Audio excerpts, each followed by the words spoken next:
ሰላም ጤና ይስጥልኝ የቻናላችን ተከታታዮች፣ እንደተለመደው የዕለቱ መረጃዎች እንደሚከተለው ተዘጋጅተዋል። ወደ ዝርዝር ከማለፋችን በፊት አበይት ነጥቦችን እናስቀድማለን።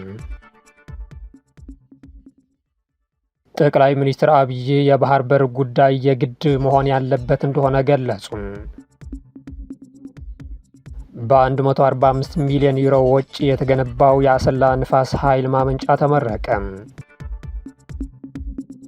አሜሪካ 10 መርከቦችን ወደ ኢራን መመለሷ አስታወቀች።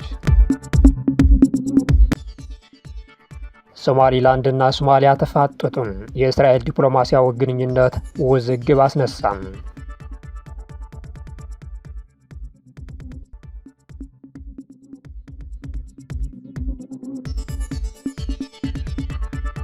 የእነዚህና ሌሎች መረጃዎች ወደ እናንተ እናቀርባለን።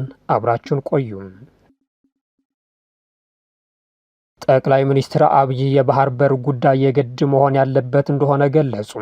ጠቅላይ ሚኒስትሩ ከኢቲቪ ጋር ባደረጉት ቃለ መጠይቅ ካነሷቸው ጉዳዮች አንዱ የባህር በር የተመለከተ ሲሆን ኢትዮጵያ ዜጎቿን በበቂ መግባ ራሷን ችላም በዓለም ተወዳድራ የላቀች ዓለም ለመሆን ካሉብን ማነቆዎች ትልቁ ችግር ወደብ አልባነት ነው ሲሉ ተደምጧል።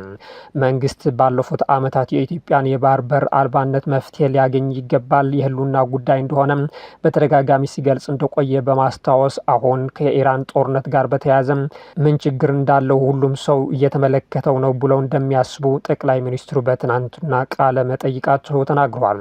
ኢትዮጵያን የሚያክል ሀገር ከዚያ ርቃ ሸሽታ መኖር የህልውና ጉዳይ ነው ያስባለው አሁን በግልጽ ማንም ሰው በቀላሉ የሚገነዘበው ይመስለኛል ብለዋል። ከምጽዋ ጫፍ እስከ ሞቃዲሾ ቀንድ ጫፍ ድረስ 5000 ኪሎ ሜትር የሚደርስ የባህር ዳርቻ በመኖሩም በቀላሉ በንግድ ህግ በንግግር በሰጥቶ መቀበል መርህ ማግኘት ይቻል እንደነበረ የጠቀሱት ጠቅላይ አንዳችን ለአንዳችን ጥፋት እንደሆን በሚያመቻች መንገድ ለመሄድ በማሰብ ብቻ ኢትዮጵያን የባህር በር አልቦ አድርጎ መቀጠል በየትኛውም ዘመን አዋጭ አይደለም፣ ለእኛ ብቻ አይደለም፣ ለሰፈራችንም አዋጭ አይደለም ብለዋል።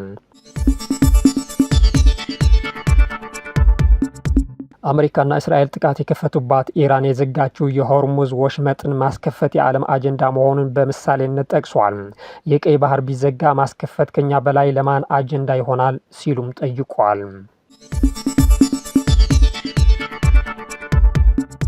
በ145 ሚሊዮን ዩሮ ወጪ የተገነባው የአሰላ ንፋስ ኃይል ማመንጫ ተመረቀ። በ145 ሚሊዮን ዩሮ ወጪ የተገነባውና 100 ሜጋዋት ኃይል የማመንጨት አቅም ያለው የአሰላ ንፋስ ኃይል ማመንጫ ጣቢያ ዛሬ ሚያዝያ 8 ቀን 2018 ዓ.ም በይፋ ተመርቋል። በኦሮሚያ ክልል አርሲ ዞን ኢታያ በተባለ ቦታ የሚገኘው ይህንን ግዙፍ ፕሮጀክት ዛሬ ጠቅላይ ሚኒስትር ዶክተር አብይ አህመድ በተገኙበት የተመረቀ ሲሆን የኃይል ማመንጫ ጣቢያው የዴንማርክ መንግስት በከፊል እርዳታና በቀሪው ከወለድ ነጻ ብድር የገንዘብ ድጋፍ እንደተገነባ ተገልጿል። አሰላ ንፋስ ኃይል ማመንጫ በሰዓት 354 ጊጋዋት የኤሌክትሪክ ኃይል የማመንጨት አቅም ያላቸው 29 ተርባይኖች እንዳሉትም ተገልጿል። ጠቅላይ ሚኒስትር ዶክተር አብይ በምርቃው ስነ ስርዓት ወቅት ባካሄዱት ንግግር ፕሮጀክቱ በ2 ዓመት ጊዜ ውስጥ የተገነባበትን ወጪ በመመለስ ትርፋማ መሆን ይጀምራል ብሏል። ኢትዮጵያ በታላቁ ሽምጥ ሸለቆ በሰሜን ተራራማ አካባቢዎችና በቆላማ ስፍራዎች እስከ 1.3 ሚሊዮን ሜጋዋት የንፋስ ኃይል ማመንጨት ተፈጥሮ ጸጋ ቢኖራትም እስካሁን ጥቅም ላይ የዋለው ግን እጅግ አነስተኛ መሆኑ ገልጿል። ኢትዮጵያ አዲሱን የተመረቀውን ጣቢያ ጨምሮ በአሁኑ ወቅት ከአዳማ 1 እና 2 ከአሸጓዳ እንዲሁም ከአይሻ 2 የንፋስ ኃይል ማመንጫዎች የምታገኘው አጠቃላይ ኃይል 504 ሜጋዋት ገደማ ብቻ እንደሆነ መረጃዎች ያሳያሉ።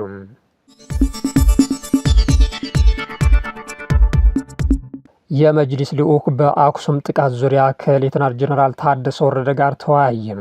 አጥፊዎች ላይ እርምጃ ይወሰዳል ሲሉም ጀነራል ታደሰ ወረደ ቃል ገብቷል። በአክሱም ከተማ ሙስሊሞች ላይ የደረሰውን የመብት ጥሰት የሚያጣራው የኢትዮጵያ እስልምና ጉዳዮች ጠቅላይ ምክር ቤት ልዑክ ከትግራይ ክልል ጊዜያዊ አስተዳደር ፕሬዝዳንት ሌተናል ጀነራል ታደሰ ወረደ ጋር በመቀለ መወያየቱ ተገልጿል።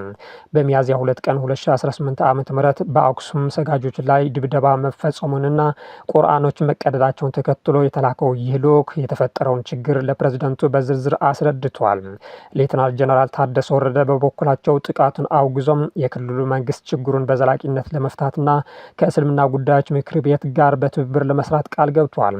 ፕሬዝደንቱ ተጣርቶ አጥፊዎች ላይ እርምጃ ይወሰዳል ያሉ ሲሆን በአጣሪ ልዑኩ የመፍትሄ ምክረ ሀሳብ የያዘ ሪፖርት ለጠቅላይ ምክር ቤቱ ያቀርባል ተብሎ እንደሚጠበቅ እስልምና ጉዳይ ምክር ቤት ገልጿል።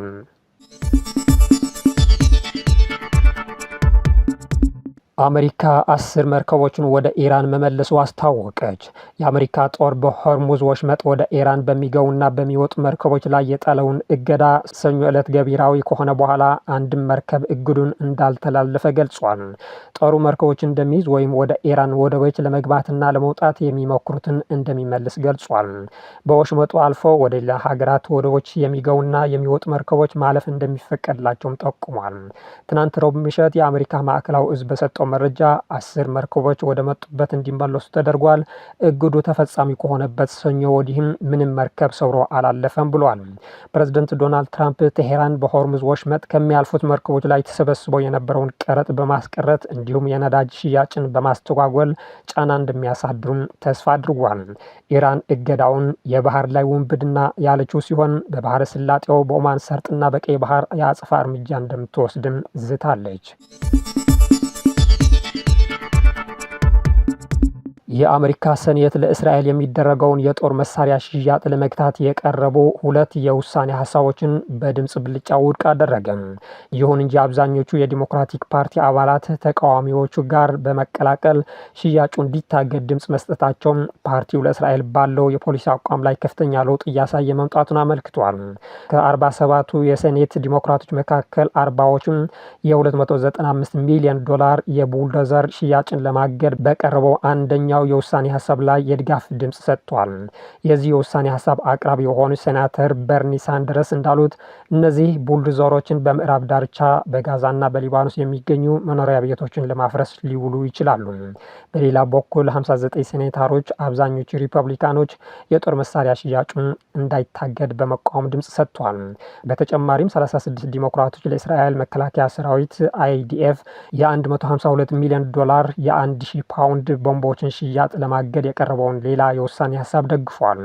ሴናተር ሳንደርስ እነዚህ ቦምቦች በጋዛና በሊባኖስ ጥቅም ላይ ሊውሉ እንደሚችሉ አስጠንቅቋል። ሆኖም 63 ሴናተሮች ሽያጩ እንዳይታገድ ድምጽ በመስጠት ውሳኔውን ውድቅ አድርጎታል። በ2024 እና 2025 በሴናተር ሳንደርስ ግፊት ቀርበው የነበሩ ተመሳሳይ የውሳኔ ሀሳቦች ውድቅ መደረጋቸው ይታወሳል። ሶማሊላንድና ሶማሊያ ተፋጠጡ። የእስራኤል ዲፕሎማሲ ግንኙነት ውዝግብ አስነሳም። ራሷን በራሷ የምታስተዳድረው የሶማሊላንድ ሪፐብሊክ መንግስት ከእስራኤል ጋር እያደረገችው ያለውን ዲፕሎማሲያዊ ግንኙነት አስመልክቶ የሶማሊያ ፌዴራላዊ መንግስት ያቀረበውን አሳሳች አባባል ውድቅ ማድረጓን አስታወቀች። ሶማሊላንድ ረቡዕ ዕለት ባወጣችው መግለጫ የሞቃዲሾ መንግስት ያቀረበው ተቃውሞም በህግ መሰረት የሌለው የታሪክ ስህተት ያለበትና ሀቅን ያልተከተለ ነው ስትል አጣጥላለች። በተጨማሪ ሶማሊያ በሶማሊላንድ የውጭ ግንኙነትና የሁለትዮሽ ስምምነቶች ላይ አስተያየት ለመስጠትም ሆነ ጣልቃ ለመግባት ምንም አይነት የህግ መብት እንደሌላት በጽኑ ገልጻለች። መግለጫው አክሎም ሶማሊላንድ ሉዓላዊነቷን ያስከበረችው እንደ አውሮፓውያን አቆጣጠር ሰኔ 26 ቀን 1960 እንደነበረና በኋላ ላይ ከሶማሊያ ጋር ከመዋሃዷ በፊት በዓለም አቀፍ ደረጃ እውቅና የነበራት መሆኑን አስታውሷል። ሉዓላዊነታችን ከሞቃዲሾ ባለስልጣናት የተገኘ ወይም በእነሱ ፍቃድ ላይ የተመሰረተ አይደለም በማለት ሶማሊላንድ የራሷን የውጭ ጉዳይ ፖሊሲ የመቅረጽ ሙሉ ስልጣን እንዳላት አረጋግጣለች። ይህ በሁለቱ ወገኖች መካከል የተፈጠረው ዲፕሎማሲያዊ ፍጥጫ በአፍሪካ ቀንድ ያለውን ቀውስ ይበልጥ ሊያባብሰው እንደሚችል ተሰግቷል። የሶማሊያ ፌዴራላዊ ሪፐብሊክ እስራኤል ለሶማሊላንድ ዲፕሎማሲያዊ ተወካይ ለመሾም ያሳለፈችው ውሳኔም በጽኑ እንደምትቃወሙ ማስታወቋ ይታወሳል። የሶማሊያ ውጭ ጉዳይ ሚኒስቴር ባወጣው መግለጫ ይህ የእስራኤል እርምጃ የሶማሊያን ሉዓላዊነትና የግዛት አንድነትን የሚጥስ ነው ብሏል። እስራኤል አምባሳደር ሚኬል ሊቶምን በሀርጌሳ የመጀመሪያው የእስራኤል አምባሳደር አድርጓ መሾሟ ይታወሳል።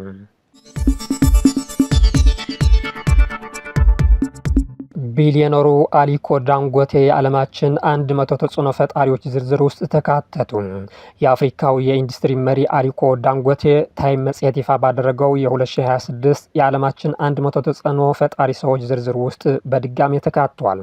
እንደ አውሮፓውያን አቆጣጠር ሚያዝያ 15 ቀን ይፋ በሆነው በዚህ ዝርዝር ውስጥ ዳንጎቴም በታይታንስ ዘርፍ የተመደቡ ብቸኛው ናይጄሪያዊ ሲሆን ይህም እውቅና በንግድና በሰብአዊ ተግባራት ላበረከቱት አስተዋጽኦ ከ12 ዓመታት በፊት ማለትም በ2014 ካገኙት እውቅና በኋላ ለሁለተኛ ጊዜ የተሰጣቸው ክብር ነው ተብሏል።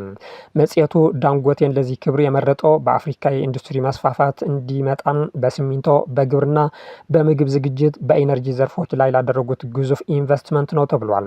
በተለይም የሀገር ውስጥ ሀብትን በመጠቀም ዓለም አቀፍ ደረጃቸውን የጠበቁ ኢንዱስትሪዎችን ለመገንባት ያላቸው ቁርጠኝነትና በቅርቡ በኢነርጂው ዘርፍ ያከናወኗቸው ታላላቅ ተግባራት ለሀገሪቱ ኢኮኖሚ እድገት ቁልፍ ሚና እንዳላቸው ተመልክቷል። ከንግድ ስኬታቸው ባሻገር በአሊኮ ዳንጎቴ ፋውንዴሽን በኩል በጤና፣ በትምህርትና በኢኮኖሚ አቅም ግንባታ ላይ የሚያደርጉት የበጎ አድራጎት ስራ ትኩረት ተሰጥቶታል። በዚህ የ2026 የክብር ዝርዝር ውስጥ እንደ የአሜሪካው ፕሬዝዳንት ዶናልድ ትራምፕ፣ የቻይናው ፕሬዝዳንት ሺ ጂንፒንግ፣ የእስራኤሉ ጠቅላይ ሚኒስትር ቤንያሚን ኔታንያሁና ርዕሰ ሊቃነ ጳጳሳት ሊዮ 14ኛ ያሉ የዓለም መሪዎች ተካቷል።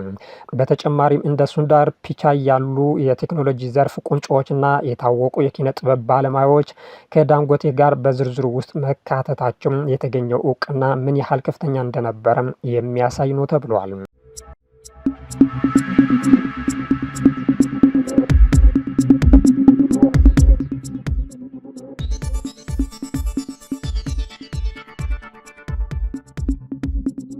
ዜናዎቻችን በዚያ በቃን። መልካም ጊዜ።